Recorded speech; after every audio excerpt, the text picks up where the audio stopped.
How's it going, everybody? It is Jared Huff here with another NBA 2K23 video. Now today I'm going to be introducing you to my draft class catalog, a project I've been working on for months to make the My NBA Eras experience as accurate as possible for simulators. So, it is very easy and very simple to access these draft classes. I made it super simple. Instead of searching year by year by year every single time you want to go to the next season and load up the next draft class, instead of looking and typing in 1984, I made it super simple. All you have to do is go to search by content name and type in my last name, Huff, short but sweet, and you have access to my whole catalog from 1984 all the way to 2012 and counting. Once I get into the draft class, what I'm going to explain applies to all draft classes because I took the same amount of time, same attention to detail for every single one. And when I said this took months, it took months. These are in a completed working order. I must say beforehand, not every single player that's ever played in the NBA or it's ever been drafted into the NBA is in these draft classes. But every player that is available in NBA 2K, or if there is a very reliable create-a-player version of them, because 2K does not have the rights, if that exists somewhere on the PlayStation 5 platform, I have it in here. A lot of these players were created by 2K. Some, like you'll see, like Charles Barkley, that's a version of a reliable creative player. Not all of the creative players were created by me. Some were, but not all.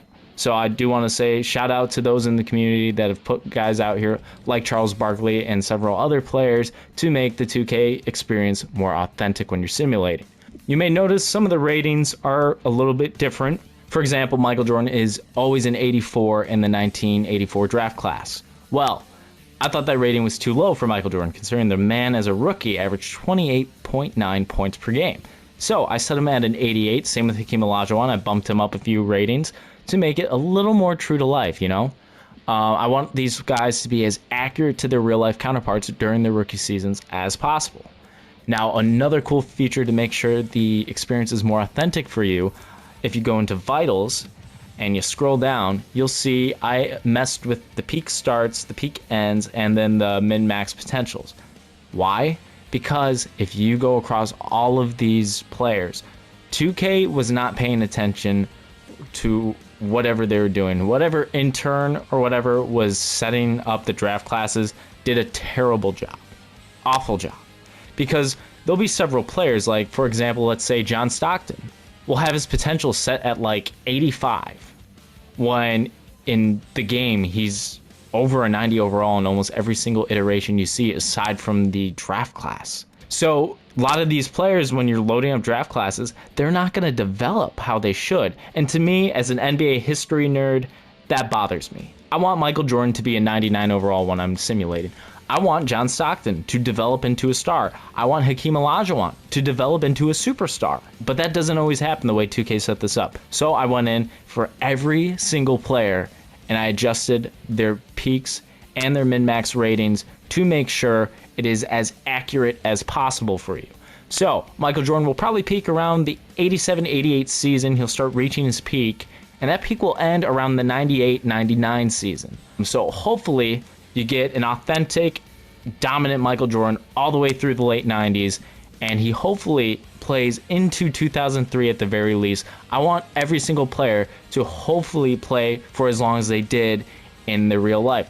That means for players that played for shorter time, I generally made their peaks a lot shorter and a lot younger. So let's say, for example, Sam Bowie, who was out of the NBA by age 30, I try to set it up to where he's probably not going to advance past the 1995 season, which was the last season he played in the NBA.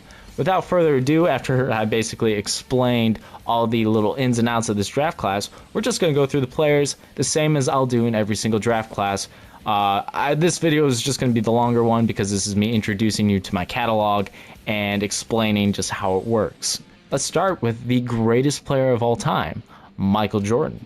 We also have Hakeem Olajuwon. We also got Charles Barkley, Otis Thorpe, Sam Bowie, Sam Perkins, Kevin Willis, Michael Cage, John Stockton, Melvin Turpin, Alvin Robertson, Fern Fleming, Jay Humphries, Jeff Turner, Jerome Kersey, Tim McCormick, Tony Campbell, Ron Anderson, Steve Coulter, Jim Peterson, Kenny Fields, Jay Murphy, and Bob Thornton. Now, you may notice through some of these draft classes, the faces are like kind of creative player faces, like Jim Peterson, for example. There are employees at 2K that were once part of the 2K community as guys that created players that were hired by 2K to give us accurate looking replicas of players that really haven't been given that attention to detail in years past. That's why Jerome Kersey looks really good this year. That's why Jeff Turner looks really good this year. Previous to this year, Jeff Turner looked like he was still on the PS3.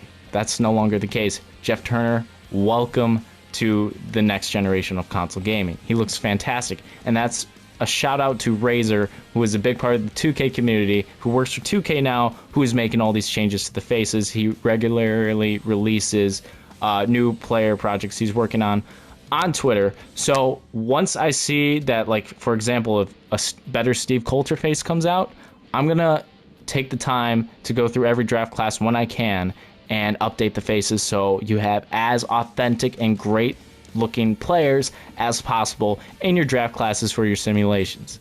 Sometimes 2K updates the faces for all the players across all the games, so I'll come on to like rosters and draft classes and the player faces will be updated by themselves, but that doesn't always happen, so sometimes I'll have to manually do it. Hopefully we'll get faces for like Kenny Fields one day, Jay Murphy, Bob Thornton, guys like that, and of course Jim Peterson, and plenty of other players across all these draft classes.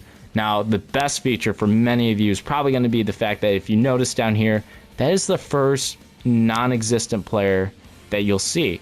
Why? Because I lowered the ratings of every single fake player on these draft classes because I don't want them to be a factor in the playthroughs. I don't want them to be a factor in the simulations. I don't want them developing. I don't want them to be contributors on these rosters when you're doing your simulations because it just takes away from the realism of the authentic MyNBA era experience. That is the main goal of these draft classes. I want real NBA players being the only factors when you go through these drafts. Please share any content that you do create with these draft classes. I want to see this is helping your 2K experience. I would love any feedback that you could possibly give. If you notice any errors or something like that, please bring them up to me. I'm not perfect, so I probably make some mistakes. So any feedback is appreciated. I hope you guys get a great use out of this. I hope it makes your MyNBA Eras experience as great as it can possibly be. And as always, have a great day playing NBA 2K.